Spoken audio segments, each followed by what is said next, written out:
Hey, what's going on, everybody? Welcome back to another episode of The Real Heroes Show. You got Corey, Nick, and Shane here, and in this video, we're doing a spoiler-filled breakdown and review of episode 3 of Foundation, which was entitled The Mathematician's Ghost. Again, spoilers, you have been warned. We're going to talk about the two main plots that were in this episode, the Empire plot and the Terminus plot. We're going to talk about how some things that we got brought up in the first two episodes didn't really get resolved in this third one, and then we're going to give it a score all the way at the end. So, gents, how are we doing today? Fantastic. Doing well. Same as the Ted Lasso video, shockingly. I know, it's so weird. It's almost like we record these on Sunday night at just a little bit more caffeinated, you know. Well, caffeine is good. Are you sipping on some Zoa, Nick? No, I had some coffee, but okay. Yeah, that's a late night coffee. If I have coffee at 11:30, I'd be bouncing off the walls until 3 a.m. So yeah, good times. All right, well, let's just dive right into this, guys. The Empire plot was the first thing that happened. It took up about the first half of this 49-minute long episode. I thought this was absolutely phenomenal. I'm sure you guys probably feel the same way. But we got to see an ascension when one of the clones gets to afterlife, or I don't even know what they refer to it as, but yeah, super heady sci-fi stuff. I thought it was all really cool. Shane, what were your thoughts on that?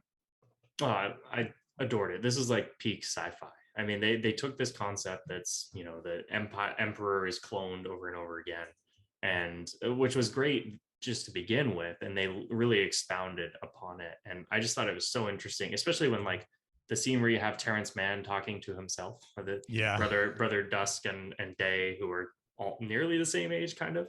But I thought that was super cool just to have that concept, and then also to bring in the baby. And I think the robot is a really cool little recurring thread. Yeah. Yes. But one thing that I find interesting that I didn't really grasp in the first couple of episodes is that this hasn't been going on that long. Nope. Like he's like the fourth one, right? Yeah. So I think that's super interesting that this is kind of still an experiment, right? They've only tried it a couple times, and you know, maybe it starts to break.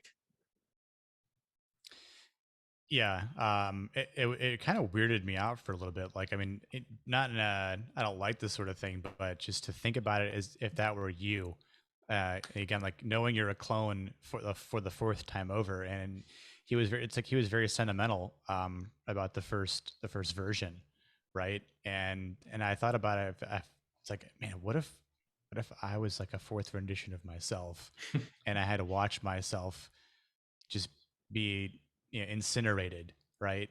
Yeah. And knowing that like what the first one did was just so extraordinary, and to follow that up and hope to live up to that sort of expectation, you know, just that, how does that affect you even as a clone? Sure. Right? But then you get the cyborg perspective, and she's like, I remember all, and she kept saying it a few times, and I'm like, it's a little eerie, but I get it, and I like it because it's cool sci-fi. Yeah. But the other thing I'm saying to myself is, what else does she remember? Because, you know, it's like she says, your race obliterated my race, and I'm the last of my kind. And right. It's like, yeah, you would definitely remember that. So, and he has that this feeling that something isn't right. Yeah, I thought that was interesting. She's like, it's okay, and I'm like, nah, something doesn't feel right. Something does not feel right about this process. And and it's just like, to have that as a last feeling going forth to be, you know, turned to dust. I don't know, just I've got a very bad feeling about this.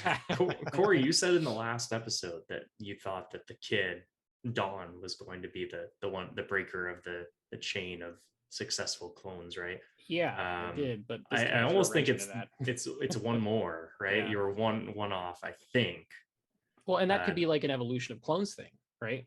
Yeah, every clone gets different a little bit more with every generation that comes through. Well, they mentioned that like each of them had a different thing that they were good at, like the architect or something like that. Yep. So interesting to see that. We got to see a very old version of this person. We got to see the ones that we had seen previously. We also got to see a teenage version of the character, which we haven't seen before. So all really interesting stuff. The idea of knowing you're going to die in like a matter of hours, but seeing the next version of yourself in a tube essentially being farmed to then do what you did. And like, even if you do like sort of different things throughout the course of time, it is still all cyclical. You know, it's almost kind of like they're just they're just living out the same thing over and over and over again. It's really fascinating stuff, and I'm waiting for the one version of that character that just goes, you know what? No, we're not doing it this way anymore, and breaks the tubes, breaks the chains, whatever. And that's the narration. Chaos.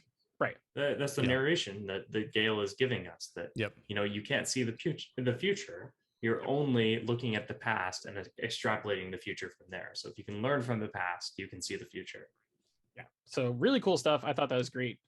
Awesome performances from everyone involved. I also I didn't see it coming, but I love the slight hint of a romance between Cleon the First and the robot. Yes. I didn't catch that.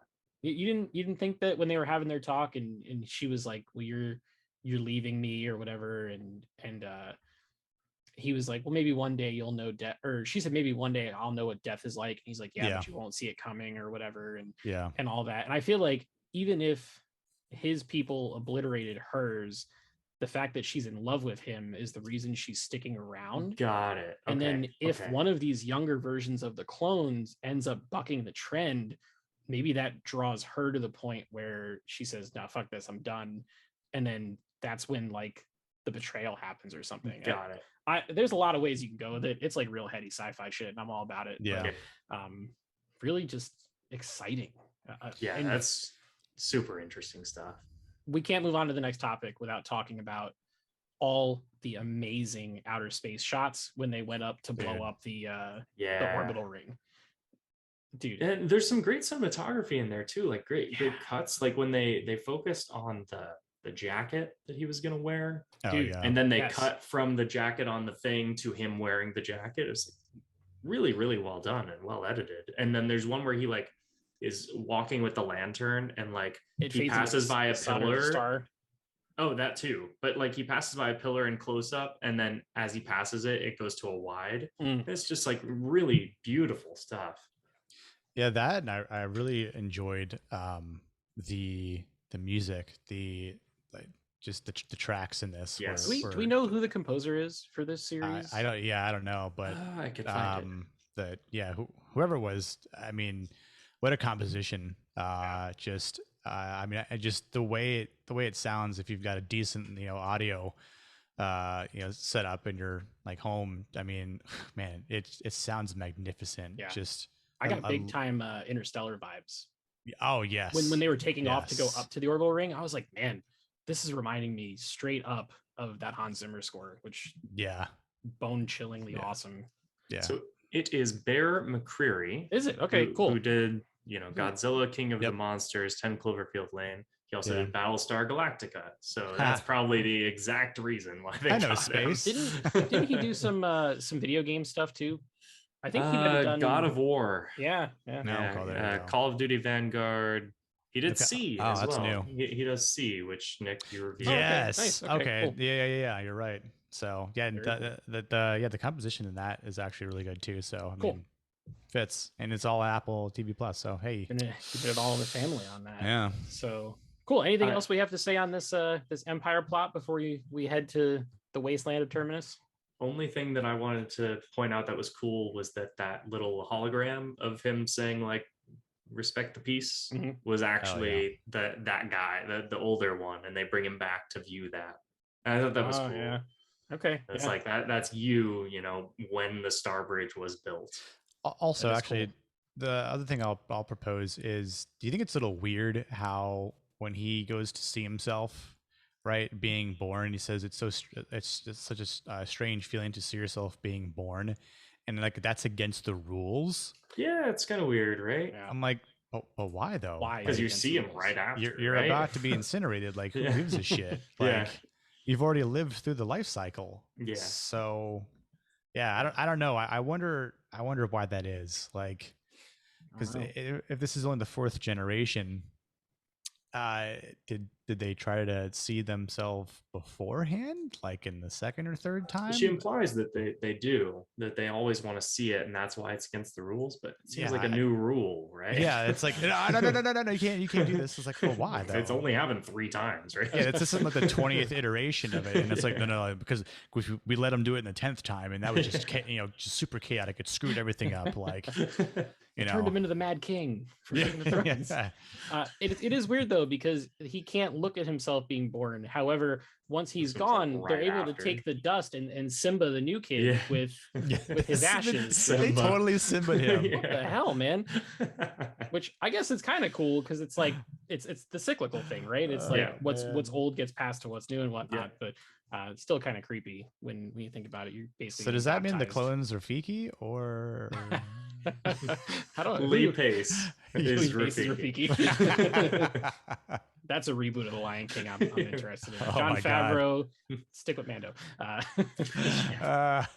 Anyway, so let's move to Terminus, which when we moved to Terminus, I thought we were going to be getting some more of the Harry Seldon Gale plot, but it turns out we went to Salvor Harden. Yeah, and Salvor. I don't know about you guys, but I got like a little bit of a Star Warsy Chosen One vibe out of this.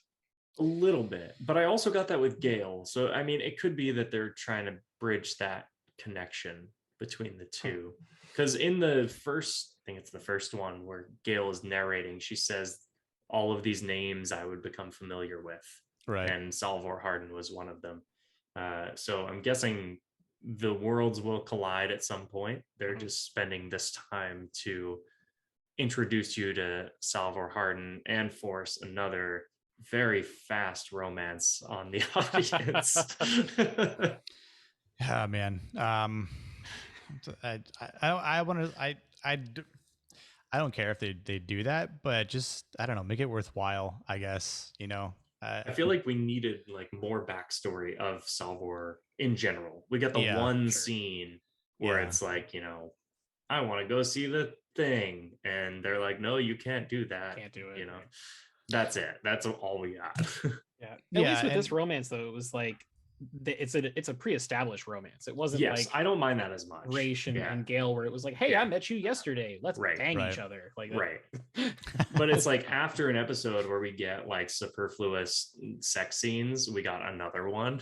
It's like, just come on. Just get on with it. This show's rated TV-14. It's not even MA, which is interesting. So it's like all watered down sex scenes. Right. If you're gonna go there, at least give us like, some Roy Kent's niece's drawings or something. Yeah. Shout out to Ted Lasso. Check out our other Ted Lasso videos and subscribe. Go ahead, Nick. So I just wanted to know more about the vault, and we got a little bit more, but not a lot. Like, so it's just kind of the same thing where how long has the vault been there for still, right? Like, if it was there beforehand, then it's like we don't know who sent it, if it's just its own entity or anything like that. So and again, it's kind of like where I get this whole like destiny thing from the video game, where that the traveler is its own thing that's just there, but it has an effect, and but some people are able to communicate with it and get close to it, and it doesn't necessarily make them like chosen or anything, but it does make them unique in terms of what they're able to accomplish with it. But then the same thing, it's like, how old is it? Where did it come from? How did it get here? And why did it know that we were going to be there? Like, there's just so much. And again, for those people out there that have read the books, they probably know a hell of a lot more than I do at this point, or we do. But just as first time viewers to a brand new show and universe, it's kind of the same thing where it's, if you're reading the book and going, okay, well, I can't wait to get through these next hundreds and hundreds of pages, or in the second book or third book, and know more about this vault. But I'm almost slightly not afraid in a bad way where I would like lessen my rating for it, but afraid in the sense that we might not get any more truth to what it is until like a second season. Or maybe because there's so very much end of this one with like maybe a cliffhanger or something.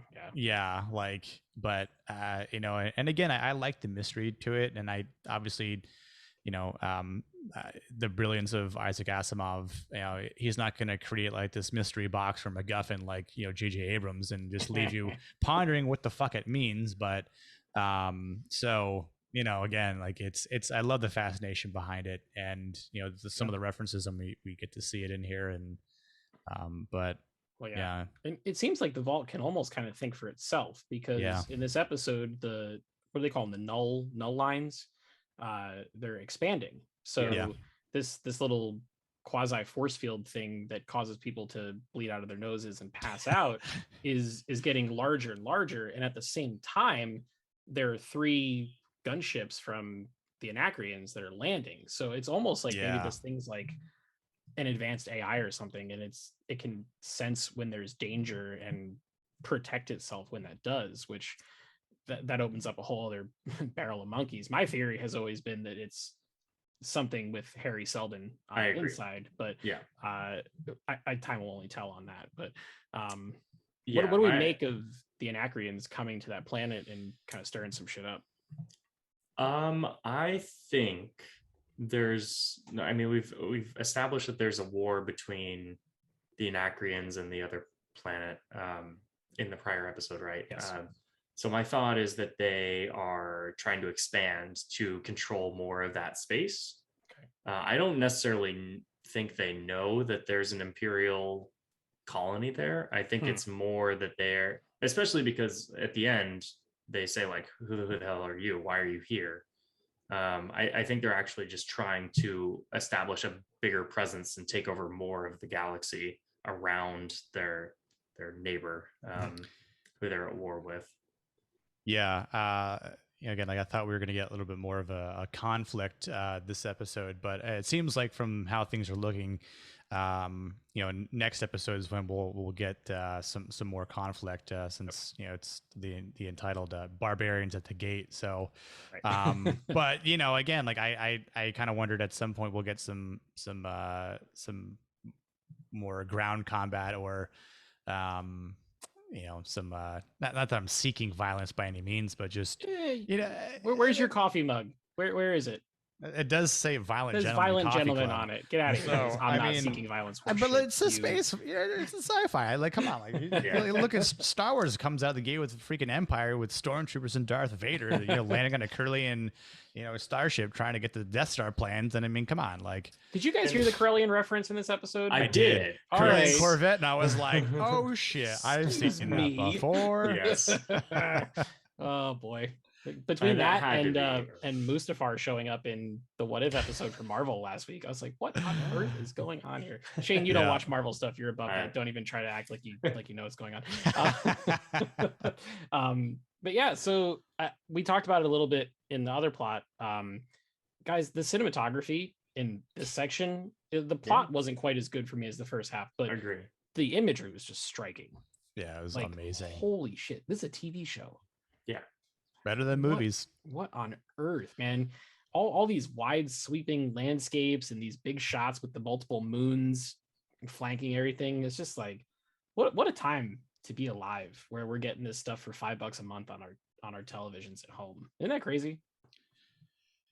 I mean, I think we're very fortunate because of, again, not only for the sake of how inexpensive Apple TV Plus is, but for the sake of we're getting the most expensive, the biggest budget for a TV series, aside from Lord of the Rings, whenever that comes out from Amazon. So it's definitely like bridging the movie TV gap. Yeah, and I think it's like kind of like what a time to be alive sort of thing, because I mean I was talking to my parents about this, like, oh yeah, we read that, we read those books like ages ago, and I'm like, well, shit. I haven't. Wow. I get to look at it, and it's beautiful. I know. Pages. Who needs them? And this is where I think you're going to lose a lot of book readers if the violence that you're mentioning comes about, because the book is very, like, as you said, a chess game sort of thing, Corey, right? I mean, it's very, takes place over a long period of time. It's very much like it's reading a history book almost. I won't go that far, but it's it's not very much on the similar to like Lord of the Rings, right? Yep. Where there's like 2 pages of fighting, but in the movies it's like an hour, right? And it makes sense, right? Yeah. Like in movies, that stuff plays much better than it does in books. Like describing a battle on the page is not nearly as interesting, right? So Right. I think they've made some choices to make it. I think I saw on a Reddit thread that it was like, don't look at it as an adaptation of the books. Look at it as a sci-fi show that uses the books as its source material. Inspiration. Like, that makes sense. Like this shares the name Foundation. It's going to follow probably the same larger story beats, but in the meantime, it's going to play a lot more. Sure. Yeah, I think with the I'm guessing that a lot of the romance stuff doesn't happen in the books because a lot of these characters are gender swapped. So right. It's stuff that, like you said, it plays to a more general audience. I think if you tried to adapt the books shot for shot, it would be, dare I say it, probably pretty dull and pretty boring. And if you are insulted by that, I'm sorry.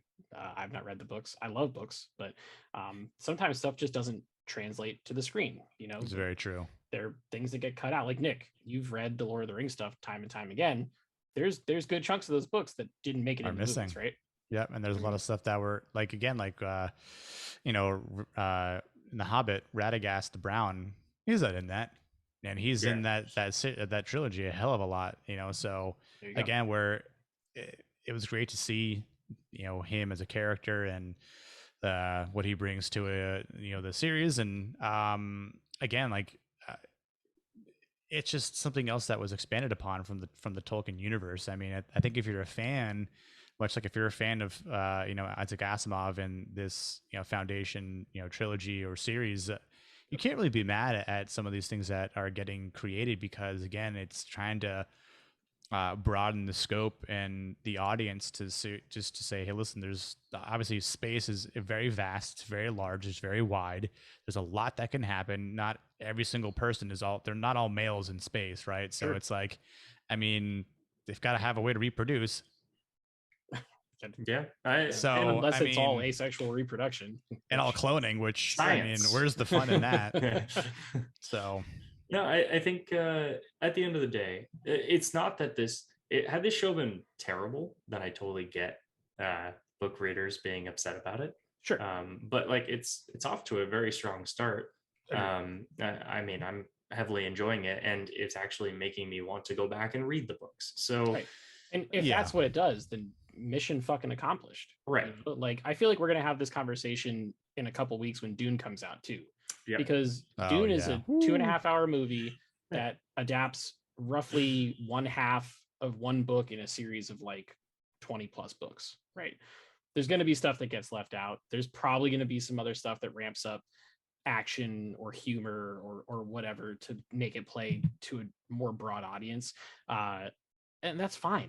It doesn't ruin the books for you. If anything, if it gets somebody to go back and read the books. Like, I've never read Dune, and I told myself I'm going to watch the movie first, and then I'm going to go read it. Yeah. Then I've heard it's a tough read. I've heard the same thing. And I know that because I got stuck on some TikTok algorithm that kept feeding me Dune videos for like an hour. You got blessed. TikTok didn't just give you stupid people dancing in their living rooms. They gave you Dune instead. But it's interesting that this is happening at the exact same time between Foundation and Dune.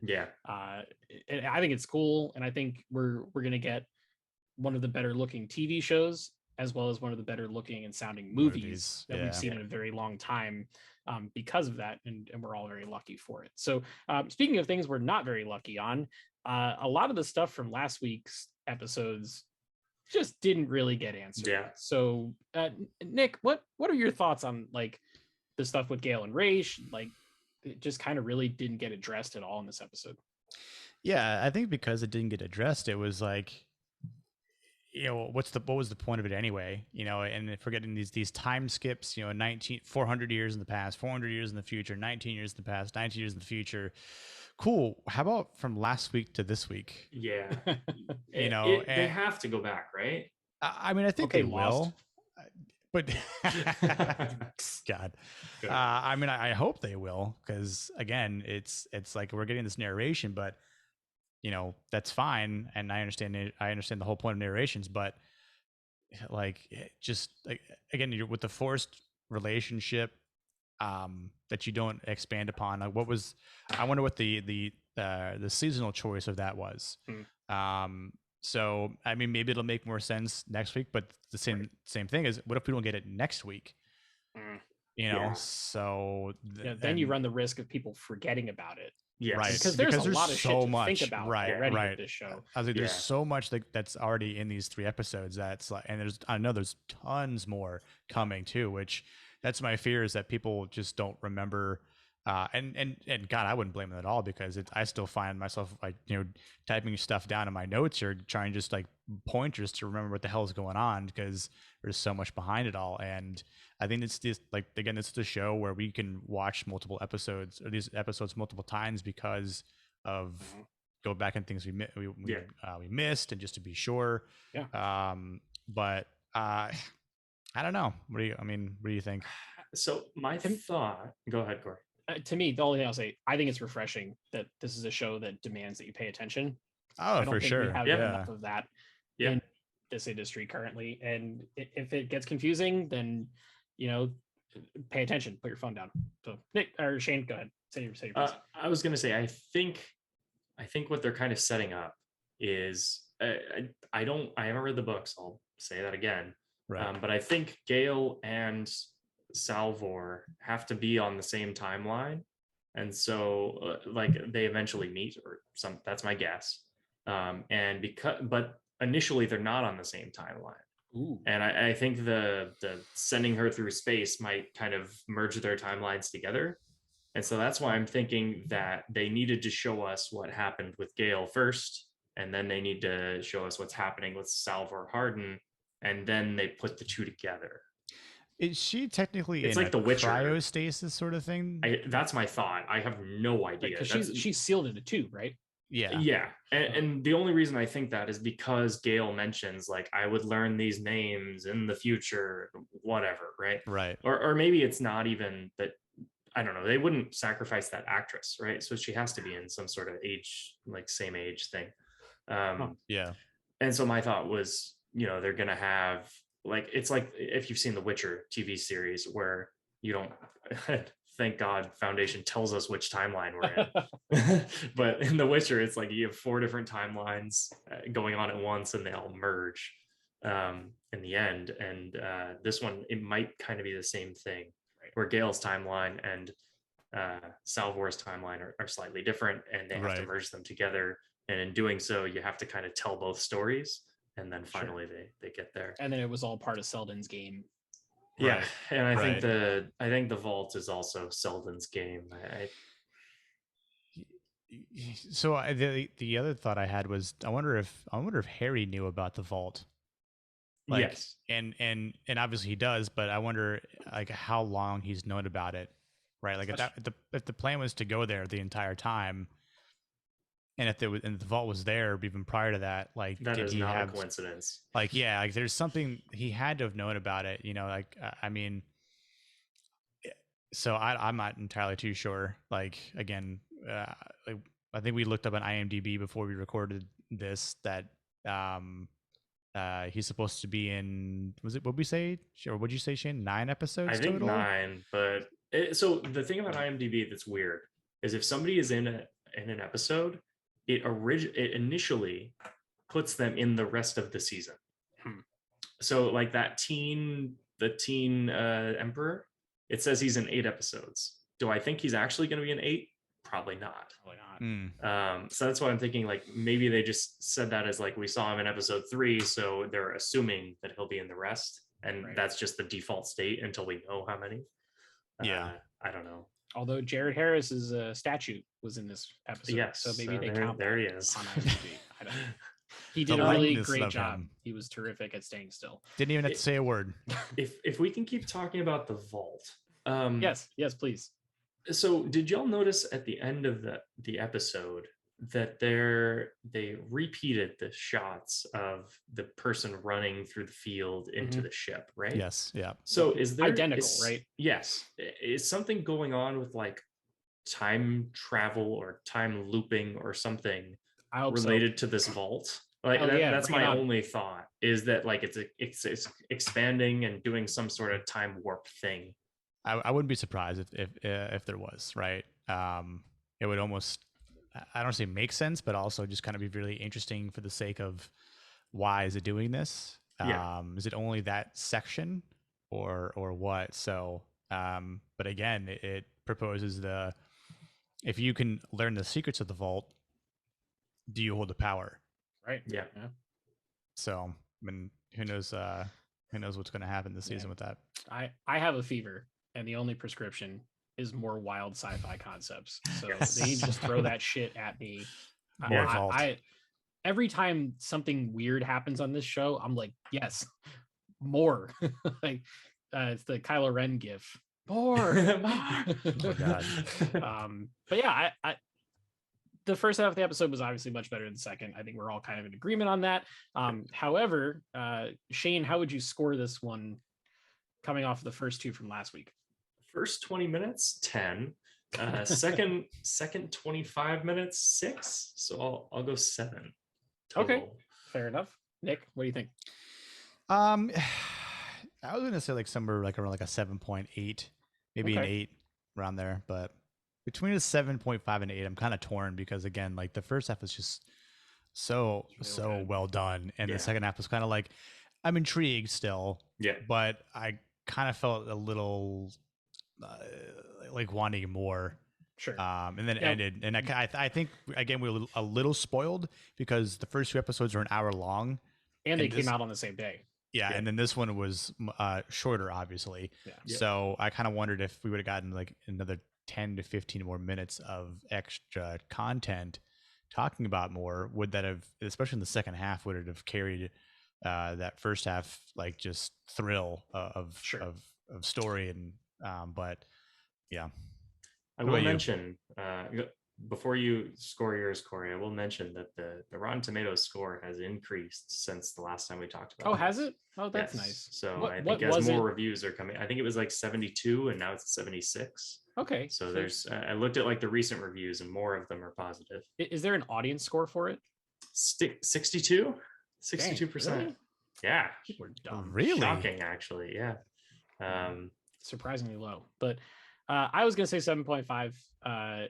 Again, if we were scoring just the first half of the episode, it'd be pretty close to a 10 because it was very, very close to perfect. But I am nervous that when you get into a lot of stuff with a whole bunch of different plot lines that you'll lose a good chunk of your audience. And I hope that doesn't happen for this show. So I'm hoping that next week they start to kind of create some connective tissue between all the different things that are going on, but still a solid episode. And when it was over and the credits hit, I turned to my girlfriend and I said, "Why do they do this? Give me more." So I'm thrilled about it. I'm hoping enough people stick with it, especially it seems like the majority of the negative reviews I'm seeing are book readers. So well, I'm sure that Apple probably anticipated catching some flack from people that have read the books, so I don't think they're too worried about that. So what we're worried about is hearing from you, and we would love to hear your thoughts in the comments below. Let us know what you thought about this episode. Let us know, now that we're about a third of the way through this first season, which is going to be 10 episodes, where you're at, if you're going to stick with it, if you want to see more. We will answer every single comment that comes through, and if you want to support this channel, all you have to do is like this video, subscribe if you haven't already. We're trying our absolute hardest to get to 500 by the end of the year, and you can help us do that. Turn on those notifications so that way every time a new movie, TV, or Blu-ray review comes out, you'll be notified. Check us out on social media. We're on Twitter and Instagram at The Real Heroes Show, and check out some of our other videos this week. We had Ted Lasso yesterday, Venom the day before that. Tomorrow, we're going to have the season finale of Marvel's What If, and then some movie reviews to round out the week for The Guilty on Netflix and The Many Saints of Newark on HBO Max. So lots of stuff to check out from us. So please be on the lookout for all those things and so much more. Until next time, we'll see you guys in the next video. Peace.